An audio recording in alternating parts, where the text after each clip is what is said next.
है क्या आप 48 आवर्स में मतलब बस 2 दिन में मतलब बस एक वीकेंड में $1 मिलियन का बिजनेस स्टार्ट कर सकते हो?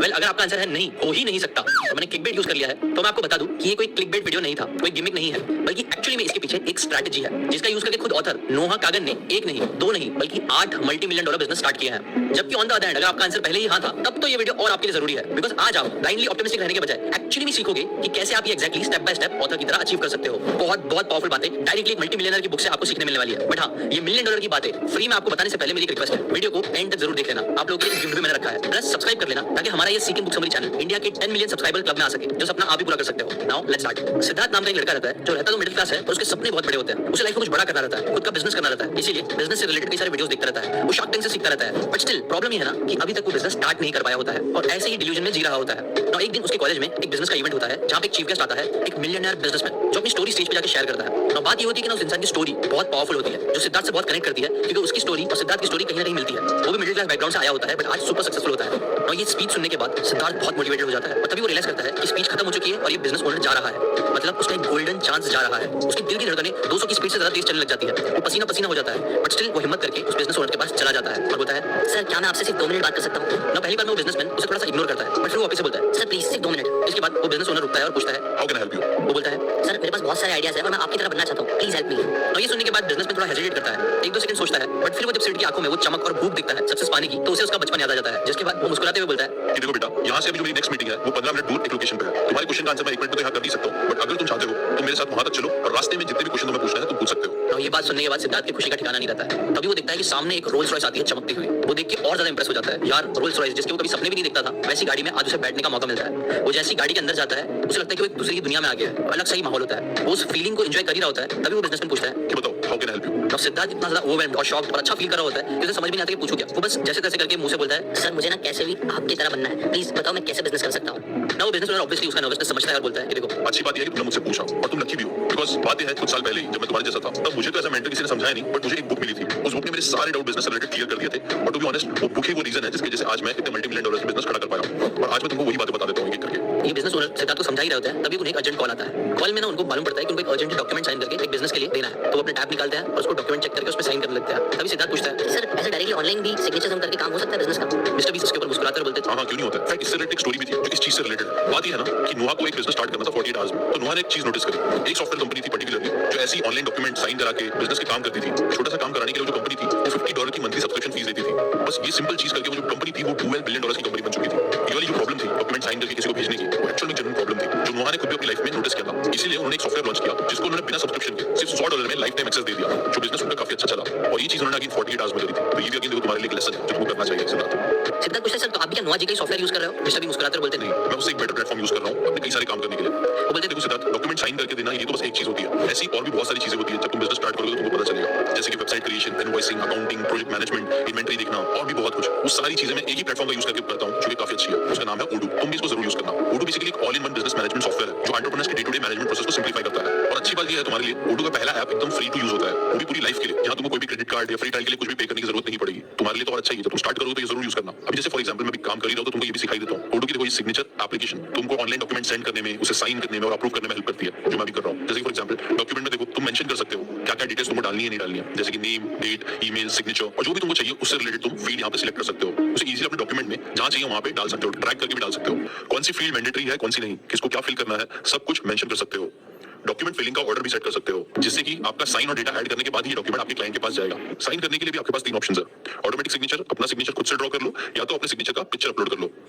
फिर आपको जिसकी भी सिग्नेचर चाहिए ओडू अपने आप उसे ये डॉक्यूमेंट भेज देगा, जिसे तुम ओडू के साइन ऐप डैशबोर्ड में यहाँ पे देख सकते हो। जितने भी डॉक्यूमेंट्स आपके पास है वो सबके स्टेटस को मॉनिटर भी कर सकते हो, और जब सामने वाले का साइन भी मिल जाता है तो आपको नोटिफिकेशन भी मिल जाता है। प्लस मैं यहाँ पे ओडू यूज करता हूँ बिकॉज़ यहाँ पे सारे एक्सचेंज ऑपरेशंस एकदम सिक्योर है, आपका डेटा भी बहुत प्राइवेट रहता है, जहाँ मैं 2 फैक्टर ऑथेंटिफिकेशन भी यूज करके रखता हूँ। सो तुमको भी मेरे हिसाब से प्लेटफॉर्म जरूर चेकआउट करना चाहिए। वैसे कई सारे फीचर्स तुम्हें एज एन एंटरप्रेन्योर ओडू में यूज करने मिल सकते हैं जो तुम्हें यूज भी करना चाहिए, जो तुम्हें स्टार्ट करने में हेल्प करेगा। ठीक है, लिंक इन द डिस्क्रिप्शन।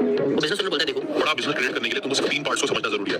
पहला है स्टार्ट इट, दूसरा है बिल्ड इट और तीसरा है ग्रो इट। स्टार्टिंग करते टाइम जो सबसे बड़े चैलेंजेस आते हैं वो कैसे फेस करना है, कैसे स्टार्ट करना है। फिर दूसरे पार्ट में तुमको कैसे आइडिया सिलेक्ट करना चाहिए, कैसे उसके ऊपर काम करना चाहिए, क्या चैलेंजेस लेने चाहिए, और तीसरा कैसे तुम अपने बिजनेस को ग्रो करना चाहिए। ये सारी बातें इंपॉर्टेंट है मेरे जैसा बिजनेसमैन बनने के लिए। अभी मैं एक एक करके वही तुमको सिखाता हूँ। सबसे पहली चीज जो मैंने भी रियलाइज करा तुम्हारी प्रॉब्लम वो है स्टार्टिंग इट। तुमने अपना बिजनेस स्टार्ट क्यों नहीं किया? मैंने बिजनेस स्टार्ट अभी तक नहीं किया है क्योंकि मुझे कोई अच्छा आइडिया ही नहीं मिल रहा है। मुझे समझ में नहीं आ रहा कौन से आइडिया पे काम करूं। आइडियाज तो बहुत है बट कौन सा आइडिया मेरे लिए सबसे अच्छा होगा मुझे वही नहीं समझ में आ रहा है। बिजनेस ओनर जिन्हें हम मिस्टर बी बोलेंगे आपसे, मिस्टर बी बोलते हैं कि देखो यही सबसे बड़ी प्रॉब्लम है, वेटिंग फॉर परफेक्शन। मैं भी इसी चीज में फंसा था। हम सब सोचते हैं कि बिजनेस तब स्टार्ट करेंगे जब हमारे पास बहुत अच्छा आइडिया आ जाएगा, एक परफेक्ट आइडिया आ जाएगा। बट टू बी ऑनेस्ट, तुम जितने भी बड़े बिजनेस आज देखोगे जो खड़े हैं, जैसे फॉर एग्जांपल फेसबुक ले लो, तो आज जैसा फेसबुक है स्टार्टिंग में वैसा नहीं था। फेसबुक एक हॉट एंड नॉट करके वेबसाइट थी जहां पे लोग वोटिंग करते थे कौन सी लड़की ज्यादा हॉट है, और फिर जाके फेसबुक ऐसा बना जैसा आज है। ऐसे इंस्टाग्राम और कई सारे बिजनेसेस जब स्टार्ट हुए थे तो वो कुछ और ही थे, बट फिर वो चेंज करे कस्टमर्स के हिसाब से। इसीलिए पहला सोल्यूशन तुम्हारी प्रॉब्लम का यही है, जस्ट थिंक स्टार्ट। और एक्चुअली यही पहला चैप्टर भी है इस बुक का जो मैंने सीखा था कि आपका आइडिया जो भी है परफेक्ट आपको लग रहा है नहीं लग रहा है, आपको सबसे पहले करना है स्टार्ट। यूजुअली हम स्टार्ट नहीं कर पाते, उसके पीछे सिर्फ दो रीजन होते हैं। पहला होता है फियर ऑफ स्टार्टिंग और दूसरा है फियर ऑफ आस्किंग। हम सब है ना रिजेक्शन से बहुत ज्यादा डरते हैं। हम डरते हैं कि हमने कभी मेहनत करी, बहुत सारा काम किया, बट अगर लोग उसे रिजेक्ट कर देंगे, हमें पसंद नहीं करेंगे, हमें सक्सेस नहीं मिलेगा तो क्या होगा। तो इसके सोल्यूशन के लिए दो ऑप्शन है। पहला है द डॉलर चैलेंज, जो तुम्हारे फियर ऑफ स्टार्टिंग को खत्म करेगा। ये चीज है ना इस बुक के ऑथर भी कई बार करते हैं लोगों का डर खत्म करने के लिए। जहां वो बोलते हैं कि तुम जाओ अपने कोई फैमिली मेंबर्स को या फिर किसी भी रैंडम इंसान को भी जाकर तुम बोल सकते हो अपने बिजनेस आइडिया के बारे में बताओ, जैसा भी आइडिया, और बस उसको बोलो कि आप 100 रुपए मेरे बिजनेस में इन्वेस्ट करोगे। और ये चैलेंज का काम यही है कि आपको मेक श्योर करना है $1 या फिर इंडिया के हिसाब से देखें तो हम लोग 100 रुपए ले लेते हैं, 100 रुपए कोई ना कोई तुम्हारे बिजनेस में इन्वेस्ट करे, जो भी तुम्हारा आइडिया है उसमें इन्वेस्ट करे। अब वैसे तो ये लग रहा होगा बहुत छोटी चीज है, बड़ी छोटी चीज नहीं है, बिकॉज इससे कुछ चीजें होगी। ये तुमको तुम्हारे कंफर्ट जोन से बाहर लेके जाएगा, रिस्पांसिबिलिटी सिखाएगा, क्योंकि तुम एक इन्वेस्टर के पैसे लेने वाले हो जो भले से कम है बट कुछ तो है। और यहाँ से एक और इंपॉर्टेंट चीज होगी, तुम सीखोगे the power of embracing rejection. Mister भी बताते हैं कि ऑथर के जो फादर थे वो एक डोर टू डोर सेल्समैन थे। उन्होंने ऑथर को एक चीज सिखाई थी जिसने उन्हें आगे जाके बहुत सारे बिजनेस खड़ा करने में हेल्प करा। क्या थी वो बात? वो बात थी टू लव रिजेक्शन। उनके फादर हमेशा उन्हें बोलते थे कि तुम्हें रिजेक्शन को खराब तरीके से नहीं देखना चाहिए, बल्कि उनसे प्यार करना चाहिए। तुमको रिजेक्शन को खजाने की तरह जमा करना चाहिए। इनफैक्ट तुम्हें रिजेक्शन गोल सेट करना चाहिए, जैसे कि फॉर एग्जांपल इस हफ्ते में 100 बार रिजेक्ट होऊंगा, ऐसा गोल सेट करो। इंस्टेड ऑफ ये बोलने के कि इस बार मैं 10 लोगों को क्लोज करूंगा, ऐसा उल्टा करोगे जब आप, तब आप बोल सकते हो और ज्यादा मोटी चमड़ी के बन पाओगे। और इस रिजेक्शन मिलने के गोल में क्या होगा कि कुछ लोग हाँ भी बोल ही देंगे।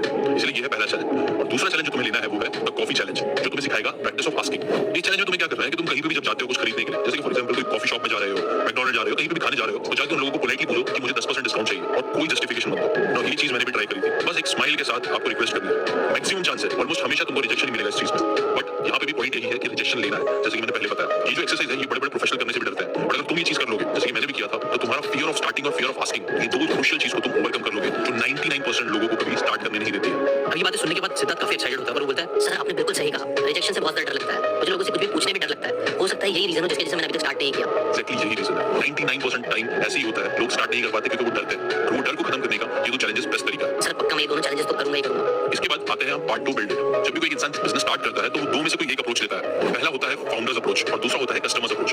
फाउंडर्स अप्रोच में लोग यूजुअली क्या करते हैं, जो मैक्सिमम लोग गलती करते हैं कि वो अपना बिजनेस स्टार्ट करने के लिए एक अच्छा सा ऑफिस ले लेते हैं रेंट पे, उसको बहुत अच्छे से इनोवेशन करते हैं, नई नई चीजें खरीदते हैं, कंप्यूटर्स खरीदते हैं, इंग्रेडिएंट्स खरीदते हैं, पैकेजिंग अच्छी करते हैं, एक ब्यूटीफुल सा वेबसाइट बनाते हैं, मतलब हर चीज वो अपने हिसाब से परफेक्ट करते हैं। बट जिस दिन उनका प्रोडक्ट लॉन्च होता है उनको एक चीज रियलाइज होती है कि यार ये सब करने के बाद भी कस्टमर्स तो आ रही नहीं है। हाँ उन्होंने जो कुकीज बेचने का सोचा था स्टूडेंट्स को, वो स्टूडेंट तो उनकी कुकीज खरीदने आ रही नहीं है, और ये अप्रोच सही नहीं है। इसके बजाय तुमको जो अप्रोच यूज करना चाहिए वो है कस्टमर्स फर्स्ट अप्रोच, जहां पे आपको बेकरी खोलना, एक रेंट लेना ऑफिस पे, ये सारी चीजें, लोगों को हायर करना, वो सब करने से पहले ही जो आपका प्रोडक्ट है, जैसे फॉर एग्जांपल आपने सोचा है कि आप एक एनर्जी कुकी बेचोगे जो स्टूडेंट यूज करेंगे एनर्जेटिक होने के लिए, तो वो आप जाओ और जाके डायरेक्टली एक बना के स्टूडेंट को बेचने की कोशिश करो। देखो जब आप बेचने की उनको डायरेक्टली कोशिश करोगे तो आपको मालूम पड़ेगा कि यार शायद ना उनको कुकीज इतनी महंगी वाली चाहिए ही नहीं है। तो इससे आपको रियलाइज होगा कि हाँ जो आप इतना महंगा कुकी बनाने का सोच रहे थे वो तो स्टूडेंट्स खरीदेंगे नहीं। उससे बेटर ये है कि आप एक छोटा पैकेट बना दो कुकीज का जो उसे सस्ते में बेचो और फिर उनको डायरेक्टली वो चीज डिलीवर कर दो डायरेक्ट अपने घर से ही। और इसी को बोलते हैं customers first approach.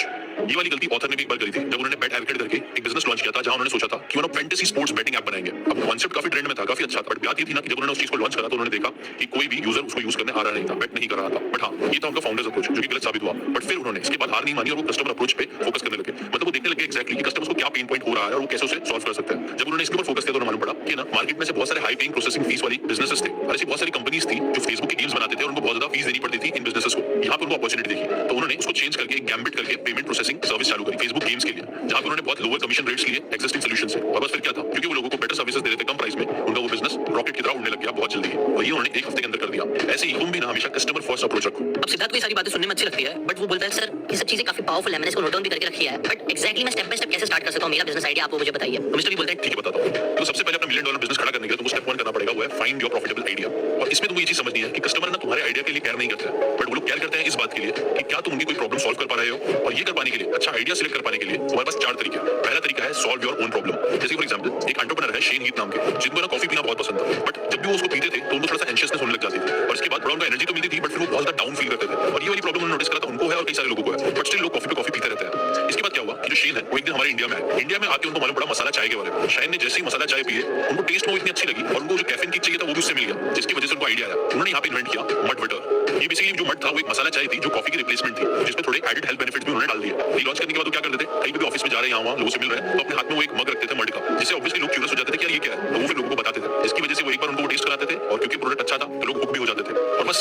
Simple problem solve करके उन्होंने $60 मिलियन पर ईयर का बिजनेस खड़ा कर दिया। ये है पहला तरीका जिससे तुमको अच्छा आइडिया मिलेगा। दूसरा एक अच्छा तरीका है बिजनेस आइडिया जनरेट करने का, वो है कॉम्प्लीमेंट अ बेस्ट सेलर, कि तुम कुछ ऐसा नया प्रोडक्ट क्रिएट करो उस चीज के लिए जो ऑलरेडी पॉपुलर है। जैसे कि फॉर एग्जांपल आईफोन के कवर्स, वीडियो गेम के ट्यूटोरियल्स, या फिर मैं यूट्यूब चैनल देखता हूं सीके, वहां पे वो पॉपुलर बुक्स की समरीज देता है, तो वो भी एक कॉम्प्लीमेंट है बेस्ट सेलर्स का। ऐसे तुम भी कुछ कर सकते हो। थर्ड आइडिया है स्काउट मार्केट प्लेसेस, जैसे कि बाहर ईबे, इट्सी, क्रेगलिस्ट होती है, वैसे यहाँ इंडिया में अमेज़न, फ्लिपकार्ट, यहाँ पे जाके देखो बेस्ट सेलर्स कौन से प्रोडक्ट है और क्या तुम वो बेस्ट सेलर जो है उसका ही कोई अच्छा सोल्यूशन और क्रिएट कर सकते हो जो मे भी सस्ता हो या फिर बेटर कस्टमर्स के लिए। फोर्थ जगह जहां से आइडिया मिलेगा वो है Google what people are cooking. जाओ और गूगल पे ही सर्च करना स्टार्ट करो। गूगल का ऑटोमेटिक फीचर जो है ना सर्च वाले में जो है वो एक गोल्ड माइन है। वहां से तुमको जब टाइप करोगे हाउ टू, तो तुमको ऐसे बहुत सारी चीजें मिल जाएगी, like how to read books या हाउ टू लूज वेट, ऐसी बहुत सारी चीजें मिलेंगी जिसके बेसिस पे जो बेसिकली आइडिया दे सकता है कि तुमको कौन सा प्रॉब्लम सॉल्व करना है लोगों के लिए। इसके बाद आ जाओ तुम स्टेप 2 पे। आइडिया एक बार सिलेक्ट हो गया, उसके बाद तुमको फाइंड आउट करना है कि क्या ये आइडिया $1 मिलियन तक पहुंचेगा भी कि नहीं। देखो हर आइडिया ऐसा नहीं होता कि आपको बहुत पैसे कमा के देगा। आपको ये मेक श्योर करना है, टेस्ट करना है कि क्या आपका आइडिया में $1 मिलियन वाली बात है कि नहीं। और इसके लिए अगेन तुमने शार्क टैंक में भी देखा होगा, जैसे शार्क्स पूछते हैं वैसे कई सारी बातें हैं, की थिंग्स है जो तुमको फोकस करनी चाहिए। जैसे कि पहला मार्केट साइज, तुमको देखना है कि तुम्हारा जो आइडिया है उससे रिलेटेड कितना मार्केट ऑलरेडी है, कितने लोग उस प्रॉब्लम का सॉल्यूशन ऑलरेडी ढूंढ रहे हैं जो तुम्हारा मार्केट हो सकता है। दूसरा मार्केट ग्रोथ, कितनी तेजी से वहां पे ग्रोथ है, क्या तुम जो मार्केट में सोच रहे हो अपना आइडिया वो बढ़ रहा है कि घट रहा है, तो ये भी बहुत बहुत इंपॉर्टेंट है। और तीसरा है कंपटीशन, जो प्रोडक्ट तुम बेचने वाले हो क्या वो कोई और ऑलरेडी बेच रहा है, और बेच रहा है तो कैसे बेच रहा है। अगेन यहाँ पे तुमको थोड़े नंबर्स भी फाइंड आउट करने चाहिए। कई सारे तुमको टूल्स मिल जाएंगे जो फ्री है, पेड है, जिसको तुम गूगल करके फाइंड आउट कर सकते हो ये सारे नंबर्स। उसके बाद और भी कुछ सिंपल चीजें हैं, जैसे फॉर एग्जांपल अगर आपने सोचा है कि यार हाउ टू लूज वेट, ये तुमने देखा है बहुत बड़ी प्रॉब्लम है, तो आप एक फिटनेस ऐप बना रहे हो। अब उसके लिए आप और भी कुछ चीजों का यूज कर सकते हो, जैसे कि गूगल ट्रेंड, कीवर्ड सर्च और फेसबुक एड्स। गूगल ट्रेंड में जाके सिर्फ सर्च करो फिटनेस और देखो कि उससे रिलेटेड जो ट्रेंड है क्या हो रहा है, वो ग्रो कर रहा है, कम हो रहा है। और उसमें तुम और स्पेसिफिक कीवर्ड सर्च भी कर सकते हो, जैसे कि मे बी डाइट प्लानिंग, तो देखो डाइट से रिलेटेड कितने लोग इंटरेस्ट रखते हैं। फिर उससे रिलेटेड तुम एड्स भी देख सकते हो कि कितने लोग उसी टॉपिक से रिलेटेड एड्स भी क्रिएट कर रहे हैं। कई सारे टूल्स आते हैं जो तुमको स्पेसिफिकली ये भी बता देते हैं कि तुम्हारे जो कंपटीशन वो कितना एड चला रहा है, कितना उसको कन्वर्जन आ रहा है, कितना नहीं आ रहा है कौन सा एड पे। तो ये भी तुमको अच्छे से मार्केट रिसर्च करने में हेल्प करेगा। यहाँ पे तो जब भी तुम कंपटीटर्स को एनालाइज करोगे ना, तो इससे तुमको बेनिफिट होगा ही होगा, बिकॉज़ इससे तुमको मालूम पड़ेगा कि जो ऐप तुम बनाने का सोच रहे हो क्या वो ऑलरेडी मार्केट में है, अगर है तो उसकी यूजर रिव्यूज क्या है, क्या चीज वो सही कर रहे हैं, क्या चीज वो गलत कर रहे हैं। आप जब ऐप बनाओगे तो उसके फीचर्स क्या होने चाहिए, उसके मार्केटिंग स्ट्रेटजी क्या होनी चाहिए। ऐसे जब आप रिसर्च करने लगोगे तो आपको रियलाइज होने लग जाएगा कि हाँ ये जो बिजनेस आइडिया है वो $1 मिलियन बिजनेस बन सकता है कि नहीं। और ये था स्टेप नंबर 2 जो तुमको करना है। लास्ट आता है step number 3, 48 hours money challenge. ये चैलेंज में तुमको क्या करना है, कुछ नहीं, तुमको ट्राई करना है कि तुम 2 दिन के अंदर एटलीस्ट 3 लोग ऐसे ढूंढ सको जो तुमको तुम्हारे प्रोडक्ट के लिए पे करें। और यहाँ पे ध्यान ये देना है कि ऐसा तुमको 3 लोगों को नहीं ढूंढना है कि जो लोग बोले कि हाँ हाँ मैं इंटरेस्टेड हूं प्रोडक्ट बनाओ, नहीं, तुमको ऐसे लोगों को ढूंढना है जो एक्चुअल में तुमको पे करेंगे पैसा। ये करते टाइम ऑब्वियसली तुमको अपनी पिच देनी पड़ेगी, तुमको क्लियरली लोगों को एक्सप्लेन करना पड़ेगा कि आपका प्रोडक्ट क्या है और क्यों उन लोगों को उसकी जरूरत है। और उसी टाइम पे ना फिर आप जब पिच करोगे तभी आपको लोगों को बाय करने बोलना है। आपके पास वो प्रोडक्ट बना नहीं है बट स्टिल उनको बाय करने बोलना है, ऐसा बोल के कि मैं आपको एक अर्ली बर्ड डिस्काउंट दे रहा हूं, आपको प्रोडक्ट कुछ टाइम में मिल जाएगा जो आप उनको डेट दे सकते हो, 15 दिन में, 30 दिन में। फिर उसके बाद आपको जो चीज करनी है वो है testing product, not building it. आपको ना ये करने के बाद भी ऑनलाइन मार्केट प्लेस जैसे कि फेसबुक मार्केट प्लेस, वहां पे जाना है, अपने प्रोडक्ट के बारे में डालना है और देखना है कि क्या रैंडम लोग भी विलिंग टू पे होंगे एडवांस में तुम्हारे प्रोडक्ट के लिए। फिर इसके साथ साथ आप गेटिंग फीडबैक, इस चीज पे भी फोकस करो। अगर तुमको कोई बोल रहा है कि नो मुझे नहीं चाहिए ये चीज, आप रिस्पेक्टफुली उनसे पूछ सकते हो कि वो उस पे क्यों इंटरेस्टेड नहीं है, लाइक क्या उन्होंने ऐसे ही कोई दूसरा प्रोडक्ट दिखाया है, बेटर प्रोडक्ट दिखाया है, या फिर आप उस प्रोडक्ट को कैसे बेटर बना सकते हो ताकि वो खरीद ले। और फिर आपको यहाँ से फीडबैक लेके इंप्रूवाइज करना है। इसके बाद आप टेस्टिंग ऑन सोशल मीडिया ये भी कर सकते हो। आप ना सोशल मीडिया पे एक सिंपल सा वेबसाइट फ्री में क्रिएट कर लो, कई सारे ऑप्शंस आते हैं, और देखो कि क्या आपकी वेबसाइट पे लोग जाके चेकआउट पेज पे जा रहे हैं क्या, ये भी अच्छा इंडिकेटर होगा।